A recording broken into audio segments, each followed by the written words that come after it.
ಇಲ್ಲಿ ತನಕ ನನ್ ವಿಡಿಯೋ ನೋಡಿ 1000ಕ್ಕಿಂತ ಹೆಚ್ಚು ಹುಡುಗರಿಗೆ ಕೆಲಸ ಸಿಕ್ಕೈತಿ. ಆದ್ರೆ ನಿಮ್ಗೆ ಎದಕ್ ಸಿಗಾತಿಲ್ಲ? ಅವ್ರಿಗೆಲ್ಲ ಜಲ್ದಿ ಕೆಲಸ ಸಿಕ್ಕೈತಿ, ಆದ್ರೆ ನಿಮ್ಗೆ ಎದಕ್ ಸಿಗಾತಿಲ್ಲ ಅಂತ ಒಂದ್ಸರಿ ಯೋಚನೆ ಮಾಡ್ಯಾರಿ? ಅದನ್ನ ನಾನ್ ಹೇಳ್ತೀನಿ. ಅವ್ರು ಬರೀ ಡಿಗ್ರಿ ಮೇಲೆ ಡಿಪೆಂಡ್ ಆಗಿಲ್ಲ, ತಮ್ಮ ಮೇಲೆ ತಮ್ಮ ಟೈಮ್ ಇನ್ವೆಸ್ಟ್ ಮಾಡಿ ನಾಲೆಜ್ ಜಾಸ್ತಿ ಪಡ್ಕೊಂಡಾರು. ಅವ್ರಿಗೆ ಗೊತ್ತೈತಿ ಯಾವ ತರ HR ಜೊತೆ ಮಾತಾಡ್ಬೇಕು, ಯಾವ ತರ HR ಗೆ ರೆಸ್ಯೂಮ್ ನ ಕಳಿಸ್ಬೇಕು, ಮತ್ತೆ ಯಾವ ತರ ಕೆಲಸ ಹುಡುಕ್ಬೇಕು ಅನ್ನೋದ. ಅವ್ರಿಗೆ ಮತ್ತೆ ನಿಮ್ಗ ಇರೋ ಡಿಫ್ರೆನ್ಸ್ ಇಷ್ಟ. ನೀವು ಬರೀ ಡಿಗ್ರಿ ನಂಬ್ಕೊಂಡ ಎಜುಕೇಶನ್ ನಂಬ್ಕೊಂಡ ಕೆಲಸ ಹುಡುಕಾತೀರಿ.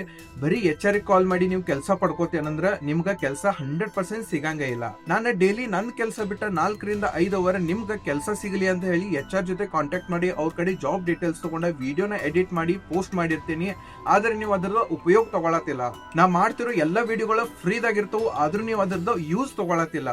ಒಂದ್ ತಿಳ್ಕೊರಿ, ನಿಮ್ಗೆ ಏನಾದ್ರೂ ಚಲೋ ಅಂತ ಕೆಲಸ ಬೇಕಂದ್ರೆ ನಿಮ್ ಮೇಲೆ ನೀವು ಟೈಮ್ ಇನ್ವೆಸ್ಟ್ ಮಾಡಕಬೇಕು, ನೀವು ನಾಲೆಜ್ ಪಡ್ಕೊಳ್ಳಬೇಕು. ಡಿಗ್ರಿ ಹಿಡ್ಕೊಂಡು ಬರೀ ಎಜುಕೇಶನ್ ಹಿಡ್ಕೊಂಡು ಈಗ ಕೆಲಸ ಹುಡುಕ್ತೇನಂದ್ರ ನಿಮ್ಗೆ ಯಾರು ಕೊಡಂಗಿಲ್ಲ. ಈಗ ಇಂಗ್ಲಿಷ್ ಮೀಡಿಯಂದವ್ರು ತಗೋರಿ, ಅವ್ರಿಗೆ ಇಂಗ್ಲಿಷ್ ಚಲೋ ಬರ್ತಿರತ್ತ, ಅದಕ್ಕ ಇಂಟರ್ವ್ಯೂದಾಗ ಇಂಗ್ಲಿಷ್ದಾಗ ಚಲೋ ಹಂಗ್ ಮಾತಾಡಿ ಕೆಲಸ ತಗೋತಾರು. ನಾವು ಕನ್ನಡ ಮೀಡಿಯಂದವ್ರು ಎಲ್ಲಿ ಹೋಗ್ಬೇಕು ಹೇಳ್ರಿ? ನಾನು ಕನ್ನಡ ಮೀಡಿಯಂದವ ಅದೇನಿ. ನಾ ಕೆಲಸ ಹುಡುಕುವಾಗ ಆಗಿರೋ ಕಷ್ಟ ನಿಮಗ್ ಬರ್ಬಾರ್ದಂತ ಹೇಳಿ ನಾನು ಜಾಬ್ ರಿಲೇಟೆಡ್ ವಿಡಿಯೋಗಳ ನಿಮ್ಗೆ ಸಪೋರ್ಟ್ ಆಗ್ಲಿ ಅಂತ ಹೇಳಿ ಮಾಡತ್ತೀನಿ. ನಿಮ್ಗೆ ಅನಿಸ್ತಿರುತ್ತಾ ಬರೀ HR ಗೆ ರೆಸ್ಯೂಮ್ ಕಳಿಸಿ ಕಾಲ್ ಮಾಡಿದ್ರೆ ನಿಮ್ ಕೆಲಸ ಸಿಗತೈತೆ ಅಂತ? ಇದೇನಾದ್ರೂ ನಿಮ್ ತಲೆಯಾಗಿತ್ತಂದ್ರೆ ತೆಗೆದ್ ಬಿಟ್ರಿ. ನನಗೇನೆ ಈ ಜಾಬ್ದು ಮತ್ ಕರಿಯರ್ ಬಿಲ್ಡಿಂಗ್ ವಿಡಿಯೋಸ್ ಮಾಡೋದು ಬೇಕಿರ್ಲಿಲ್ಲ. ಬಟ್ ನಮ್ ಕನ್ನಡ ಹುಡುಗರಿಗೆ ಹೆಲ್ಪ್ ಆಗ್ಲಿ ಅಂತ ಹೇಳಿ ಈ ಒಂದ್ ಫೀಲ್ಡ್ ದಾಗ ಬಂದೀನಿ. ನಿಮ್ಮನ್ನ ನೀವು ಇಂಪ್ರೂವ್ ಮಾಡಾಕ ನೀವೇನಾದ್ರೂ ನಿಮ್ ಮೇಲೆ ಟೈಮ್ ಇನ್ವೆಸ್ಟ್ ಮಾಡ್ಲಿಲ್ಲ ಅಂದ್ರೆ ಇದಕ್ ನಾ ಏನೋ ಮಾಡಕ್ ಆಗಂಗಿಲ್ಲ. ನೋಡ್ರಿ, ಈಗ ನನಗೂ ಬೇರೆ ತರ ಕಾಮಿಡಿ ವಿಡಿಯೋ ನೋಡಿ ಜಲ್ದಿ ಫೇಮಸ್ ಆಗಾಕ ನಡೀತಿತ್ತು. ಆದ್ರೆ ನಾನ್ ಪಟ್ಟಿರೋ ಕಷ್ಟ ನಿಮ್ಗ ಆಗ್ಬಾರ್ದು ಅಂತ ಹೇಳಿ ಈ ಒಂದು ಜಾಬ್ ರಿಲೇಟೆಡ್ ವಿಡಿಯೋಸ್ ಮಾಡತ್ತೀನಿ. ನಾನ್ ನಿಮ್ಗ ಜಲ್ದಿ ಹೆಲ್ಪ್ ಆಗ್ಲಿ ಅಂತ ಹೇಳಿ HR ನಂಬರ್ ಕೊಟ್ಟಿರ್ತೇನೆ. ಆದ್ರೆ ಅವ್ರಿಗೆ ನೀವು ಯಾವ ತರ ಕನ್ವಿನ್ಸ್ ಮಾಡಬೇಕು ಅಂತ ಗೊತ್ತಿಲ್ಲ, ಆ ನಂಬರ್ಗೆ ಯಾವ ತರ ರೆಸ್ಯೂಮ್ ನ ಕಳಿಸ್ಬೇಕು ಅನ್ನೋದು ಗೊತ್ತಿಲ್ಲ. ಇರ್ಲಿ, ನೀವು ನಮ್ ಹುಡುಗರದ್ರಿ, ಅದಕ್ಕೆ ಈ ವಿಡಿಯೋದಾಗ ನಾನು ಅದ್ರ ಬಗ್ಗೆ ಕಂಪ್ಲೀಟ್ ಆಗಿ ಡೀಟೇಲ್ಸ್ ಆಗಿ ಹೇಳತ್ತೀನಿ. ವಿಡಿಯೋನ ಸ್ವಲ್ಪನು ಮಿಸ್ ಮಾಡದ ಕಂಪ್ಲೀಟ್ ಆಗಿ ಚೆಕ್ ಮಾಡ್ರಿ. ಇದರಿಂದ ನಿಮ್ಗ ಬಹಳ ಹೆಲ್ಪ್ ಆಗತ್ತ, ಕೆಲ್ಸನೂ ಸಿಗತ್ತ. ಬರ್ರಿ ಈಗ ಸ್ಕ್ರೀನ್ ಮೇಲೆ ಹೋಗೋಣಂತ. ಈಗ ಏನಾಗಿರ್ತೈತೆ ಅಂದ್ರ ನಾನ ನಿಮ್ಗ HR ಗೆ ರೆಸ್ಯೂಮ್ ಕಳಿಸ್ರಿ ಅಂತ ಒಂದು ವಾಟ್ಸ್ಆಪ್ ಕೊಟ್ಟಿರ್ತೀನಿ, ಇಲ್ಲಾಂದ್ರೆ ಇಮೇಲ್ ID ಕೊಟ್ಟಿರ್ತೀನಿ. ವಾಟ್ಸ್ಆಪ್ ಏನಕ್ಕೆ ಕೊಟ್ಟಿರ್ತೀನಿ ಅಂದ್ರೆ ನಿಮ್ಗ ಜಲ್ದಿ ರೆಸ್ಪಾನ್ಸ್ ಮಾಡ್ತಾರೋ ವಾಟ್ಸ್ಆಪ್ ಇಂದ, ಅದಕ್ಕ ಒಂದು ನಂಬರ್ ಕೊಟ್ಟಿರ್ತೀನಿ. ಆದ್ರೆ ಬಹಳ ಜನ ಏನ್ ಮಾಡ್ತಾರಿ, ರೆಸ್ಯೂಮ್ ಕಳಿಸ್ರಿ ಅಂದಾಗ ಬರೀ ರೆಸ್ಯೂಮ್ ನ ಕಳಿಸ್ತಾರಿ, ಐ ವಾಂಟ್ ಜಾಬ್ ಅಂತ ಹೇಳ್ತಾರಿ. ಈಗ ಒಂದು ಜಾಬ್ ಇತ್ತಂದ್ರ 1000 ರಿಂದ 2000 ತನಕ ಹುಡುಗರು ಅವ್ರಿಗೆ ಕಂಟಿನ್ಯೂಸ್ ಕಾಲ್ ಮಾಡ್ತಿರ್ತಾರು, ಮೆಸೇಜ್ ಮಾಡ್ತಿರ್ತಾರು. ಅವ್ರಿಗೆ ಎಲ್ಲರಿಗೂ ರಿಪ್ಲೈ ಕೊಡಕ್ ಆಗಂಗಿಲ್ಲ, ಅದಕ್ಕೆ ನೀವು ವೇಟ್ ಮಾಡ್ಬೇಕಾಗತ್ತ. ಆಮೇಲೆ ಇನ್ನೊಂದ್ ಏನಾಗತ್ತಂದ್ರೆ ನಿಮ್ಗೆ ರೆಸ್ಪಾನ್ಸ್ ಬರ್ಬೇಕಂದ್ರೆ ನೀವು ಅವ್ರಿಗೆ ಕರೆಕ್ಟ್ ಆಗಿ ಮೆಸೇಜ್ ಹಾಕ್ಬೇಕಾಗತ್ತ. ಯಾಕಂದ್ರೆ ನೀವು ಅಲ್ಲಿ ಏನ್ ಮೆನ್ಷನ್ ಮಾಡ್ಬೇಕಂದ್ರೆ ನಿಮ್ ಹೆಸರ, ನಿಮ್ ಎಜುಕೇಶನ್, ನೀವು ಯಾವ ತರ ಕೆಲಸ ಹುಡ್ಕಾತಾರೆ ಅನ್ನೋದು ಮೆಸೇಜ್ ಮಾಡ್ಬೇಕಾಗತ್ತ. ಇನ್ನೊಂದ್ ಏನಾಗತ್ತಂದ್ರೆ HR ಗಳ ಅವ್ರ ಬಹಳ ಒಂದು ಮಲ್ಟಿಪಲ್ ಪೊಸಿಷನ್ಸ್ ಗೆ ಹೈರಿಂಗ್ ಮಾಡ್ತಿರ್ತಾರು. ನೀವ್ ಯಾವ್ದಕ್ಕ ಅಪ್ಲೈ ಮಾಡ್ತೀರಿ ಅನ್ನೋದು ಅವ್ರಿಗೆ ಗೊತ್ತಿರಂಗಿಲ್ಲ. ಅದಕ್ಕೆ ನೀವ ಕ್ಲಿಯರ್ ಆಗಿ ಮೆನ್ಷನ್ ಮಾಡಿರ್ಬೇಕಾಗತ್ತ. ನೀವ ವಾಟ್ಸ್ಆಪ್ ದಾಗ್ರೆ ಹಾಕ್ತಿರ್ತಿ, ಇಲ್ಲ ಆದ್ರೆ ಇಮೇಲ್ ದಾಗ ಕಳಿಸ್ತಿದ್ರು ಈ ಒಂದು ಮೆಸೇಜಸ್ ನ ನೀವು ಕಳಿಸಿ ರೆಸ್ಯೂಮ್ ನ ಕಳಿಸಿದ್ರೆ ಅವ್ರಿಗೊಂದು ಅಂಡರ್ಸ್ಟ್ಯಾಂಡ್ ಆಗತ್ತ. ಆಮೇಲೆ ನಿಮ್ಗ ನಾಲೆಜ್ ಐತೆ ಅಂತ ಅವ್ರಿಗೊಂದು ಐಡಿಯಾ ಬಂದಿರತ್ತ. ಅದಕ್ಕೆ ಈಗ ಫಸ್ಟ್ ಮೆಸೇಜ್ ಕಡೆ ಹೋಗೋನು ನೀವು ಯಾವ ತರ ಕಳಿಸ್ಬೇಕಂದ್ರೆ ಇಲ್ಲಿ ನಾ ಟೋಟಲ್ 6 to 7 ಒಂದು ಮೆಸೇಜಸ್ ನ ಹಾಕೇನಿ.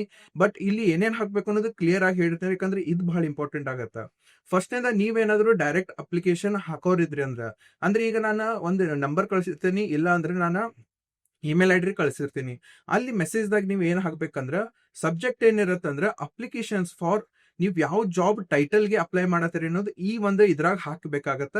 ಆಮೇಲೆ ನಿಮ್ದು ಏನ್ ಹೆಸರು ಐತ್ಲೆ ಅದನ್ನ ಇಲ್ಲಿ ಹಾಕ್ರಿ. Okay, applications for digital marketing by Kiran Magdum, ಈ ತರ ನಾನು ಹಾಕಿರ್ತೀನಿ. ಓಕೆ, ಆಮೇಲೆ ಕೆಳಗಡೆ ಇಮೇಲ್ ದಾಗ ಮೆಸೇಜ್ ಏನ್ ಬರ್ಬೇಕಂದ್ರ ಡಿಯರ್ ಹೈರಿಂಗ್ ಮ್ಯಾನೇಜರ್, ಅವ್ರ ನೇಮ್ ಗೊತ್ತಿತ್ತಂದ್ರ ಹಾಕ್ರಿ, ಇಲ್ಲ ಅಂದ್ರೆ ಡಿಯರ್ HR ಮ್ಯಾನೇಜರ್, ಇಲ್ಲ ಅಂದ್ರೆ ಡಿಯರ್ ಸರ್ ಅಂತ ಹಾಕ್ರಿ. ಓಕೆ, ಕೆಳಗಡೆ ಮೆಸೇಜ್ ಏನ್ ಬರ್ಬೇಕು, ಸಿಂಪಲ್ ಆಗೈತಿ. I am excited to apply for this. The job title ನಿಮ್ಗೆ ಗೊತ್ತಿರ್ತೈತಿ, ನಾನು ಜಾಬ್ ಟೈಟಲ್ ಹಾಕಿರ್ತೀನಿ, ಇಲ್ಲ ಜಾಬ್ ರೋಲ್ ಅಂತ ಇರುತ್ತಾ ಅದನ್ನ ಈ ಒಂದ್ ಪ್ಲೇಸ್ ಹಾಕ್ರಿ. ರೋಲ್ ಅಟ್ ಕಂಪ್ನಿ ನೇಮು ಹಾಕಿರ್ತೀನಿ, ಹಾಕಿಲ್ಲ ಅಂದ್ರೆ ಇದನ್ನ ನೀವು ಸ್ಕಿಪ್ ಮಾಡ್ಕೊಬಹುದು. ಇದನ್ನ ನೀವು ಸ್ಕಿಪ್ ಮಾಡ್ಕೋರಿ. With an experience in the mention relevant skills, ನಿಮಗೆ ಏನ್ ಸ್ಕಿಲ್ಸ್ ಐತ್ಲೆ ಅದನ್ನ ಹಾಕ್ರಿ. ಓಕೆ, ಫ್ರೆಶರ್ಸ್ ಇದ್ರೆ ನಿಮ್ಗೆ ಎಕ್ಸ್ಪೀರಿಯನ್ಸ್ ಇದ್ರೆ ಹಾಕ್ರಿ, ಇಲ್ಲಾಂದ್ರೆ ಫ್ರೆಶರ್ಸ್ ಏನ್ ಮಾಡ್ಬೋದು ಅಂದ್ರೆ ನಿಮಗ ಏನಾರ ಪ್ರಾಜೆಕ್ಟ್ ಸ್ಕಿಲ್ಸ್ ಗೊತ್ತಿರ್ತಿರ್ಲ ಅದನ್ನ ಹಾಕ್ರಿ. I am eager to contribute to your team, ಇಷ್ಟ ಹಾಕ್ರಿ. ಆಮೇಲೆ ಕೆಳಗಡೆ ಮೆಸೇಜ್ ಹೆಂಗ್ ಐತಿ ಹೆಂಗ್ ಕಾಪಿ ಮಾಡ್ಕೋರಿ. ಬೆಸ್ಟ್ ರಿಗಾರ್ಡ್ಸ್ ನಿಮ್ ನೇಮ್ ಹಾಕ್ರಿ, ಯುವರ್ ಲಿಂಕ್ಡ್ಇನ್ ಇದ್ರ ಹಾಕ್ರಿ, ಇಲ್ಲಾಂದ್ರೆ ಸ್ಕಿಪ್ ಮಾಡ್ರಿ. ನಿಮ್ ಮೊಬೈಲ್ ನಂಬರ್ ಮತ್ತೆ ಇಮೇಲ್ ID ಕಂಪಲ್ಸರಿ ಹಾಕ್ರಿ, ಇದನ್ನ ಮಿಸ್ ಮಾಡಕ್ ಹೋಗ್ಬೇಡ್ರಿ. ಇದು ಯಾಕಂದ್ರ ನೀವೇನಾದ್ರೆ ಡೈರೆಕ್ಟ್ ಆಗಿ ಅಪ್ಲಿಕೇಶನ್ ಕೊಡಾತಿದ್ರ ಇದನ್ನ ನೀವು ಸೇಮ್ ಮೆಸೇಜ್ ವಾಟ್ಸಪ್ದಾಗ ಹಾಕ್ಬೋದು. ಆದ್ರೆ ವಾಟ್ಸಪ್ದಾಗ ಏನ್ ಮಾಡ್ರಿ ಅಂದ್ರೆ ಈ ಒಂದು ಸಬ್ಜೆಕ್ಟ್ ಹಾಕೋದ್ ಬೇಕಿಲ್ಲ. ಹಂಗ ಈಗ ಸೆಕೆಂಡ್ ನೀವ್ ಏನಾದ್ರು ರೆಫರಲ್ ಕೇಳತ್ತಿದ್ರಿ, ಈಗ ನಿಮ್ಮ ಫ್ರೆಂಡ್ಸ್ ಯಾರ ಕಂಪ್ನಿದಾಗ ರೆಫರಲ್ ಕೊಟ್ಟಿರ್ತಾರೋ ಅವ್ರಿಗೆ ರೆಫರರ್ ಆಗಿ HR ಇಮೇಲ್ ಐಡಿ ಕೊಟ್ಟಿರ್ತಾರೆ. ಅವ್ರು ಏನ್ ಮಾಡ್ತಾರೋ ಈ ಇಮೇಲ್ಗೆ ನಿಮ್ ರೆಸ್ಯೂಮ್ ಕಳಿಸಿ ಅಂತ ಹೇಳಿರ್ತಾರೆ. ಈಗ ನಾನೇ ಎಷ್ಟೊಂದ್ ಸಾರಿ ಹುಡುಗರಿಗೆ ಈ ಇಮೇಲ್ ಐಡಿಗೆ ರೆಸ್ಯೂಮ್ ಕಳಿಸ್ರಿ ನಂದ್ ರೆಫರಲ್ ಅಂತ. ರೆಫರಲ್ ಟೈಮ್ದಾಗ ಯಾವ ತರ ನೀವು ಇಮೇಲ್ ಹಾಕ್ಬೇಕು, ಇಲ್ಲ ವಾಟ್ಸಪ್ದಾಗ ಯಾವ ತರ ಮೆಸೇಜ್ ಹಾಕ್ಬೇಕು. ನೀವೇನಾದ್ರು ವಾಟ್ಸಪ್ದಾಗ ಕಳ್ಸಾತಿದ್ರೆ ಈ ಒಂದು ಸಬ್ಜೆಕ್ಟ್ ಲೈನ್ ಬೇಡ, ಇದನ್ನ ಸ್ಕಿಪ್ ಮಾಡ್ರಿ. ಕೆಳಗಡೆ ನೀವೇನಾದ್ರು ಇಮೇಲ್ದಾಗ ಕಳ್ಸಾತಿದ್ರ ಸಬ್ಜೆಕ್ಟ್ ಲೈನ್ ಹಾಕ್ರಿ, ಇದನ್ನ ತೆಗೆದ್ ಬಿಡ್ರಿ, ಇಷ್ಟ ಹಾಕ್ರಿ. ರೆಫರಲ್ ಫಾರ್ ಯಾವ ಜಾಬ್ ರೈಲಿ ಅದನ್ನ ಹಾಕ್ರಿ, ಕಂಪ್ನಿ ನೇಮ್ ಹಾಕ್ರಿ. ಇಲ್ಲಾಂದ್ರೆ ಕಂಪ್ನಿ ನೇಮ್ ಹಾಕದೇ ಇದ್ರು ನಡೀತದ. ಅಗೇನ್ ಸೇಮ್ ಎಲ್ಲ ಇರುತ್ತೆ ಪ್ರೊಸೀಜರ್.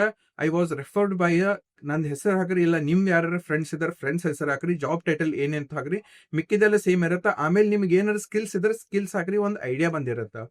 ಇದು ನೀವು ವಾಟ್ಸಪ್ದಾಗೂ ಹಾಕೋಬಹುದು, ಇಲ್ಲಾಂದ್ರೆ ಇಮೇಲ್ದಾಗೂ ಹಾಕೋಬಹುದು. ನಾ ಎಲ್ಲ ಜಾಸ್ತಿ ಇದ್ರಾಗ ಹೇಳ್ಕೊತ ಹೋಗಂಗಿಲ್ಲ. ಇನ್ನೊಂದ್ ಏನಾಗಿರುತ್ತೆ ಅಂದ್ರೆ ಸ್ವಲ್ಪ ಕಂಪ್ನಿಗಳ ನಿಮ್ಗೆ ಐಡಿಯಾ ಇರ್ತೈತಿ ಈ ಕಂಪ್ನಿಗ ಈ ತರ ಹೈರ್ ಆಗೋದೈತೆ ಅಂತ. ಈ ಒಂದು ನೆಟ್ವರ್ಕ್ ಸಲುವಾಗಿ ರೆಸ್ಯೂಮ್ ನ ಕಳಿಸ್ ಆಲ್ರೆಡಿ ಇಡಬಹುದು. ನಾನು ಈ ತರ ಮಾಡಿರ್ತೇನೆ. ಯಾಕಂದ್ರೆ ಸಪೋಸ್ ಫ್ಯೂಚರ್ದಾಗ ಏನಂದ್ರ ಫ್ಯೂಚರ್ದಾಗ ಆ ಒಂದು ಜಾಬ್ ರೋಲ್ಗೆ ಏನಾರ ಹೈರಿಂಗ್ ಬರ್ತಂದ್ರೆ ಈ ಒಂದು ಆಲ್ರೆಡಿ ಮೆಸೇಜ್ ಅವ್ರ ಕಡೆ ಇರ್ತೈತಿ, ಅವ್ರು ಚೆಕ್ ಮಾಡ್ತಾರೋ ಡೇಟಾದಾಗ ನಂದು ರೆಸ್ಯೂಮ್ಸ್ ಇರ್ತೈತಿ, ನನ್ ಕಾಲ್ ಮಾಡ್ತಾರೋ. ಸಪೋಸ್ ನೀವೇನಾದ್ರು ಮುಂದಿನ ಇದ್ರಾಗ ನಿಮ್ಗೆ ಕಾಲ್ಸ್ ಬರ್ಲಿ ಅಂದ್ರೆ ಈ ತರ ಮಾಡ್ಬೇಕು. ಸಬ್ಜೆಕ್ಟ್ ಲೈನ್ ಐತಿ, ಡಿಯರ್ ರಿಕ್ರೂಟ್ಮೆಂಟ್ ನೇಮ್ ಹಾಕ್ರಿ. ಅಗೇನ್ ಸೇಮ್ ಎಲ್ಲ ಪ್ರೊಸೀಜರ್ ಸೇಮ್ ಐತಿ. ಇಲ್ಲಿ ಇಂಡಸ್ಟ್ರಿ ಯಾವ್ದೈತಿ ಅನ್ನೋದು ಹಾಕ್ರಿ. ಆಮೇಲೆ ನಿಮ್ಗೆ ಏನ್ ಸ್ಕಿಲ್ಸ್ ಬರ್ತೈತಿ ಅನ್ನೋದನ್ನ ಹಾಕ್ರಿ. ಕಂಪ್ಲೀಟ್ ಆಗಿ ಚೆಕ್ ಮಾಡ್ರಿ, ವೆರಿ ಈಸಿ ಅದ. ಸೊ ಫಾಲೋ ಅಪ್ ಇಮೇಲ್ ಈಗ ಏನಾಗಿರುತ್ತೆ ಅಂತಂದ್ರೆ ರೆಸ್ಯೂಮ್ ಕಳ್ಸಿರ್ತೀರಿ, ಬಟ್ ನಿಮ್ಗೆ ರಿಪ್ಲೈ ಬಂದಿರಂಗಿಲ್ಲ. ಓಕೆ, ಸೊ ಒಂದ್ ವಾರ ಆಗಿರ್ತೈತಿ, 1 ಮಂತ್ ಆಗಿರ್ತೈತಿ, ಸೊ ಒಮ್ಮೆ 6 ಮಂತ್ ಆಗಿರ್ತೈತಿ. ಬಟ್ ನಿಮ್ಗೆ ಐಡಿಯಾ ಇರ್ತೈತಿ ಏನ್ ರಿಪ್ಲೈ ಮಾಡ್ಬೇಕಂತ. ಅಂದ್ರೆ ನಿಮ್ಗೆ ಐಡಿಯಾ ಇರ್ತೈತಿ ಅವ್ರ ಕಡೆಯಿಂದ ರಿಪ್ಲೈ ಬಂದಿಲ್ಲ ಅಂತ. ಅವಾಗ ಫಾಲೋ ಅಪ್ ಇಮೇಲ್ ಯಾವ ತರ ಕಳಿಸ್ಬೇಕು. ಓಕೆ, ಇಲ್ಲ ಐತ್ ನೋಡ್ರಿ, ಸಬ್ಜೆಕ್ಟ್ ಏನ್ ಹಾಕ್ಬೇಕು, following up on the application. Okay, dear manage. ಸ್ವಲ್ಪ ಏನಾಗಿರುತ್ತೆ ಅಂದ್ರೆ ಅವ್ರಿಗೆ ಕಂಟಿನ್ಯೂಸ್ಲಿ ಬರ್ತಿರ್ತಾರೋ ಗೊತ್ತಿರಂಗಿಲ್ಲ ಯಾವ ಶಾರ್ಟ್ ಲಿಸ್ಟ್ ಆಗೈತಿ ಏನಂತ. ನೀವು ಫಾಲೋ ಅಪ್ ಆಮೇಲೆ ಹಾಕೊಬಹುದು. ಅಲ್ಲಿ ಆ ಒಂದು ಮೆಸೇಜ್ ದಾಗ ಫಾಲೋ ಅಪ್ ದಾಗ ಯಾವ ತರ ಕಂಟೆಂಟ್ ಬರೀಬೇಕು ಅನ್ನೋದು ಇಲ್ಲ ಐತಿ. ಅವ್ರ ಹೆಸರು ಹಾಕ್ರಿ, ಫಾಲೋವಿಂಗ್ ಫಾರ್ ಯಾವ ಜಾಬ್ ಟೈಟಲ್ ನೀವು ಅಪ್ಲೈ ಮಾಡತ್ತೀರಿ ಅದನ್ನ ಹಾಕ್ರಿ. ಡೇಟ್ ಬೇಕಾದ್ರೆ ಹಾಕೋಬಹುದು, ಈ ಒಂದು ಡೇಟ್ಗೆ ನಾನು ಮೆನ್ಷನ್ ಮಾಡೇನಂತ. ಸೊ ಅದ್ರ ಕಂಟೆಂಟ್ ಇಲ್ಲಿ ಐತಿ. ಅಗೇನ್ ಸೇಮ್ ಇರುತ್ತೆ ಮಿಕ್ಕಿದೆಲ್ಲ. ಇದನ್ನ ನಾನು ಫೈಲ್ ನಿಮಗೆ ಡಿಸ್ಕ್ರಿಪ್ಷನ್ ಕೊಟ್ಟಿರ್ತೇನೆ, ಅಲ್ಲಿ ಹೋಗಿ ಕ್ಲಿಕ್ ಮಾಡಿ ಡೌನ್ಲೋಡ್ ಮಾಡ್ಕೊರಿ. ಈ ಮೆಸೇಜ್ ನ ನೀವು ಏನ್ ಮಾಡ್ಬೋದು ಅಂದ್ರೆ ಕಾಪಿ ಪೇಸ್ಟ್ ಮಾಡಿ ಇಲ್ಲಿ ಜಸ್ಟ್ ನಿಮ್ ಕಂಪ್ನಿ ನೇಮ್ ನಿಮ್ಮದ ನೇಮ್ ಎಲ್ಲ ಚೇಂಜ್ ಮಾಡಿ ಅವ್ರು ಕಳ್ಸ್ಕೋಬಹುದು. Depends on situation. ಈಗ cold email for the job opportunities. Cold email ಯಾವಾಗ ಬರತ್ತಂದ್ರೆ ಈಗ ಏನ್ ಮಾಡಿ ರ್ಯಾಂಡಮ್ ಆಗಿ ಕಳ್ಸ್ಕೊಂತಿರೋದು HR ಇಮೇಲ್ಸ್ ಆಗ್ತಾ. ಸೊ ಅವ್ರಿಗೊಂದು ರ್ಯಾಂಡಮ್ ಆಗಿ ಒಂದು ಮೆಸೇಜ್ ಕಳ್ಸ್ಕೋಬಹುದು. ನಿಮ್ದೇನ್ ಸ್ಕಿಲ್ ಐತಿ ಅದಕ್ಕೆ ರಿಲೆವೆಂಟ್ ಮಾಡಿ ಕಳಿಸ್ರಿ. ಅಗೇನ್ ಅದರದ ಸಬ್ಜೆಕ್ಟ್ ಏನೈತೆ ಅಂದ್ರೆ exploring opportunity at dash company dash name ಹಾಕ್ರಿ, ಎಲ್ಲಾದ್ರೂ ನಡೀತದ. ಡಿಯರ್ ಮ್ಯಾನೇಜರ್ ಮತ್ತೆಲ್ಲ ಸೇಮ್, ಇದನ್ನು ಚೆಕ್ ಮಾಡ್ಕೋರಿ. ಓಕೆ, ಆಮೇಲೆ last checking back after no response. Okay, ಈಗ ಏನಾಗಿರುತ್ತೆ ಅಂದ್ರೆ ನಿಮ್ಗೆ ಗೊತ್ತಿರುತ್ತೆ ಅವ್ರು ಚೆಕ್ ಮಾಡ್ಯಾರು 1 ರಿಂದ 2 ವೀಕ್ ಏನಾದ್ರೆ ನಿಮ್ಗೆ ಫಾಲೋ ಬರ್ಲಿಲ್ಲ ಅಂದ್ರೆ ಆ ಟೈಮ್ದಾಗ ಈ ಒಂದು ಇಮೇಲ್ ನ ನೀವು ಕಳ್ಸ್ಕೊಬಹುದು. ಇದು ನೋಡ್ರಿ, ಕಾಪಿ ಪೇಸ್ಟ್ ಮಾಡೋದು ನಿಮ್ಗೇನು ಇಂಗ್ಲಿಷ್ ಬರಕ ಬೇಕತ್ತ ಹಂಗೇನಿಲ್ಲ. ಇಂಗ್ಲಿಷ್ ಬರ್ದಿದ್ರು ಈ ಒಂದು ನೀವು ಪ್ರೊಸೀಜರ್ ನ ಫಾಲೋ ಮಾಡಿ ಪರ್ಟಿಕ್ಯುಲರ್ ಸಿಚುವೇಶನ್ಗೆ ಆ ಒಂದು ಇಮೇಲ್ ಕಳಿಸ್ರಿ ಸಾಕು. ಆಮೇಲೆ ವೆರಿ ವೆರಿ ಇಂಪಾರ್ಟೆಂಟ್, ಕೆಳಗಡೆ ನಿಮ್ ಅಪ್ಡೇಟೆಡ್ ರೆಸ್ಯೂಮ್ ನ ಕಳಿಸ್ರಿ. ಆಮೇಲೆ ರೆಸ್ಯೂಮ್ ಯಾವ ತರ ಕ್ರಿಯೇಟ್ ಮಾಡಬೇಕು, ATS ಫ್ರೆಂಡ್ಲಿ ಯಾವ ತರ ರೆಸ್ಯೂಮ್ ಕ್ರಿಯೇಟ್ ಮಾಡಬೇಕು ಅನ್ನೋದ ಕೆಳಗಡೆ ಒಂದು ಲಿಂಕ್ ಐತೆ, ಅಲ್ಲಿ ಕ್ಲಿಕ್ ಮಾಡಿ ಆ ವಿಡಿಯೋ ಪೂರ್ತಿ ನೋಡ್ರಿ. ಅಲ್ಲಿ ಫ್ರೆಶರ್ಸ್ ಇಲ್ಲ ಎಕ್ಸ್ಪೀರಿಯನ್ಸ್ಗೆ ನಾನು ಯಾವ ತರ ನೀವು ರೆಸ್ಯೂಮ್ ನ ರೆಡಿ ಮಾಡ್ಕೋಬೇಕು ಅನ್ನೋದು ಹೇಳಿನಿ. ಆ ತರ ರೆಸ್ಯೂಮ್ ಟೆಂಪ್ಲೇಟ್ ನ ರೆಡಿ ಮಾಡಿ ನೀವು HR ಗೆ ಕಳಿಸ್ಕೊಬಹುದು. Last, thank you for email after an interview. Okay, use a follow up with a gratitude or after an interview. ಏನ್ ಮಾಡ್ಬೋದು ಅಂದ್ರೆ ಈಗ 1ನೇ ರೌಂಡ್ ಆಗಿರ್ತೈತಿ, 2ನೇ ರೌಂಡ್ ಆಗಿರ್ತೈತಿ, ಮುಗಿತಂತ ಸುಮ್ಮ ಬಿಡಾಕ್ ಹೋಗ್ಬೇಡ್ರಿ. ನಿಮ್ಗ ಸಪೋಸ್ ಸೆಲೆಕ್ಟ್ ಆಗ್ರಿ, ಸೆಲೆಕ್ಟ್ ಆಗದಿದ್ರೆ ಇರ್ಲಿ, ಯೋಚನೆ ಮಾಡ್ಬೇಡ್ರಿ. ಈ ಒಂದು ಗ್ರಾಟಿಟ್ಯೂಡ್ ಇಮೇಲ್ ನ ಅವ್ರಿಗೆ ಕಳಿಸ್ರಿ. ಇಲ್ಲ ಏನಾಗಿರುತ್ತೆ ಅಂದ್ರೆ ಹೈಲಿ ಚಾನ್ಸಸ್ ಇರುತ್ತೆ ನೀವು ರಿಜೆಕ್ಟ್ ಆದ್ರೂ ನಿಮ್ನ ತಗೊಳ್ಳೋ ಚಾನ್ಸಸ್ ಇರುತ್ತೆ. ಯಾಕಂದ್ರೆ ನಿಮ್ದು ಕಮ್ಯುನಿಕೇಶನ್ ಸ್ಕಿಲ್ಸ್ ಗೊತ್ತಾಗಿರ್ತೈತಿ. ಆಮೇಲೆ ನಿಮ್ಮ ಎಷ್ಟ ಈ ಒಂದು ಕೆಲಸಕ್ಕೆ ಈಗರ್ ಆಗಿ ವೇಟ್ ಮಾಡತ್ತರ ಅನ್ನೋದು ಗೊತ್ತಾಗಿರುತ್ತೆ. ಬಟ್ ನಾನು ಗ್ಯಾರಂಟಿ ಕೊಡಂಗಿಲ್ಲ ನೀವು ಈ ಮೇಲ್ ಕಳಿಸಿದ್ಮೇಲೆ ಅವ್ರು ನಿಮ್ಮನ್ನ ತಗೊಂತಾರ ಅಂದ್ರೆ. ಬಟ್ 1% 0.5% ಸಿಚುವೇಶನ್ ಇರುತ್ತೆ. ಸೊ ನಿಮ್ಮನ್ನ ಹೈರ್ ಮಾಡ್ಕೋ ಚಾನ್ಸಸ್ ಇರುತ್ತೆ. ಅದಕ್ಕೆ ಒಂದು ನಾನು ಕಂಟೆಂಟ್ ಹಾಕೇನಿ, ಇದನ್ನ ಚೆಕ್ ಮಾಡ್ರಿ, ಡೌನ್ಲೋಡ್ ಮಾಡ್ಕೊರಿ, ಕಾಪಿ ಮಾಡ್ಕೊರಿ, ಕಳಿಸುವಾಗ ಶೇರ್ ಮಾಡ್ರಿ. ಇನ್ನು ಮುಂದೆ ಸ್ವಲ್ಪ ನೀವು ಪ್ರೊಫೆಷನಲ್ ಆಗಿ ಕೆಲಸ ಮಾಡ್ರಿ. ಆಮೇಲೆ ಸ್ವಲ್ಪ ಜನ ಏನ್ ಮಾಡ್ತಾರ ಅಂದ್ರೆ ನೈಟ್ HR ಗಳಿಗೆ ಕಾಲ್ ಮಾಡ್ತಾರೆ. ನೈಟ್ 12 ಗಂಟೆ ಕಾಲ್ ಮಾಡ್ತಾರ, 11 ಗಂಟೆ ಕಾಲ್ ಮಾಡ್ತಾರೆ. ನೋಡ್ರಿ, ಅವ್ರಿಗೂ ಪರ್ಸನಲ್ ಲೈಫ್ ಅನ್ನೋದು ಇರುತ್ತೆ. ನಿಮ್ ಹುಡುಗರ ಹಿಂಗ್ ನೈಟ್ ಎಲ್ಲ ಕಾಲ್ ಮಾಡ್ತಾರೆ, ನಾವು ಇನ್ನೊಮ್ಮೆ ನಿಮ್ ಹುಡುಗರಿಗೆ ಈ ತರ ಜಾಬ್ ಅಪರ್ಚುನಿಟಿ ಕೊಡಂಗಿಲ್ಲ ಅಂತ ಹೇಳ್ತಾರೆ. ಯಾಕಂದ್ರೆ ಆಬ್ವಿಯಸ್ಲಿ ಅವ್ರಿಗೆ ಬಹಳ ಕಡೆ ಹುಡುಗರು ಅವ್ರಿಗೆ ಅಪ್ರೋಚ್ ಆಗ್ತಿರ್ತಾರೆ. ಒಂದು ಜಾಬ್ ಬರ್ತಂದ್ರೆ 2,000 3,000 ಹುಡುಗರಿಗೆ ರೆಸ್ಯೂಮ್ ಬರ್ತಿರ್ತಾರೆ. ಓಕೆ, ನಾ ಅವ್ರ ಕಡೆ ರಿಕ್ವೆಸ್ಟ್ ಮಾಡ್ಕೊಂಡು ಮಾಡ್ಕೊಂಡು ನಿಮ್ಗೆ ಹೆಲ್ಪ್ ಆಗ್ಲಿ, ನಿಮ್ಗೆ ಸಪೋರ್ಟ್ ಸಿಗ್ಲಿ, ನೀವು ಚಲೋ ಹಂತದ ಒಂದು ಕೆಲಸ ಸಿಕ್ಕ ಮನಿ ಮಠ ಎಲ್ಲ ಚಲೋ ನೋಡ್ಕೊಂಡು ಹೋಗ್ಲಿ ಅಂತ ನಾ ಎಫರ್ಟ್ ಹಾಕಿರ್ತೀನಿ. ಅದಕ್ಕೆ ನಾ ಹೇಳೋ ಕಂಟೆಂಟ್ ನ ನೋಡಿ, ನಂದು ಕಂಟೆಂಟ್ ಇಷ್ಟ ಆಗಿಲ್ಲ ಆದ್ರೂ ಬೇರೆದವ್ರ ವಿಡಿಯೋ ನೋಡ್ರಿ. ನೀವು ಬೇರೆ ಕಡೆ ಬಹಳ ವಿಡಿಯೋಗಳದಾವ್, ರೆಸ್ಯೂಮ್ ಯಾವ ತರ ಬಿಲ್ಡ್ ಮಾಡ್ಬೇಕು, ಇಂಟರ್ವ್ಯೂದಾಗ ಯಾವ ತರ ಮಾತಾಡ್ಬೇಕು, ಅದನ್ನೆಲ್ಲ ಬಹಳ ಚಲೋ ಹಂಗೆ ಹೇಳ್ಯಾರು. ನನ್ನ ವಿಡಿಯೋ ನೋಡದೇ ಇದ್ರು ಬೇರೆದವ್ರ ವಿಡಿಯೋ ನೋಡ್ರಿ, ನೀವು ಇಂಪ್ರೂವ್ ಮಾಡ್ಕೊಡ್ರಿ. ಯಾಕಂದ್ರೆ ನನಗ ಇದರಿಂದ ಹೆಲ್ಪ್ ಆಗತ್ತ. ಯಾಕಂದ್ರೆ ನಿಮ್ಗೆ ಕೆಲಸ ಸಿಗಾಕ ನನ್ನ ಕಡೆಯಿಂದ ಆದಷ್ಟು ನಾನು ಹೆಲ್ಪ್ ಮಾಡಿರ್ತೀನಿ. ಐ ಹೋಪ್ ಈ ವಿಡಿಯೋದಿಂದ ನಿಮ್ಗೊಂದ್ ಸ್ವಲ್ಪ ಐಡಿಯಾ ಬಂದಿತ್ತು ಅಂತ ಅನ್ಕೊಂತೀನಿ. ಈ ವಿಡಿಯೋನ ಆದಷ್ಟೇ ಎಲ್ಲಾ ಕಡೆ ಶೇರ್ ಮಾಡ್ರಿ, ಬಹಳ ಜನಕ್ಕೆ ಇದರಿಂದ ಹೆಲ್ಪ್ ಆಗತ್ತ. ಮತ್ ನೀವೇನಾದ್ರೂ ನನ್ನ ಚಾನಲ್ಗೆ ಫಸ್ಟ್ ಟೈಮ್ ಬಂದಿದ್ರ ಇವತ್ತ ಸಬ್ಸ್ಕ್ರೈಬ್ ಮಾಡ್ಕೋರಿ.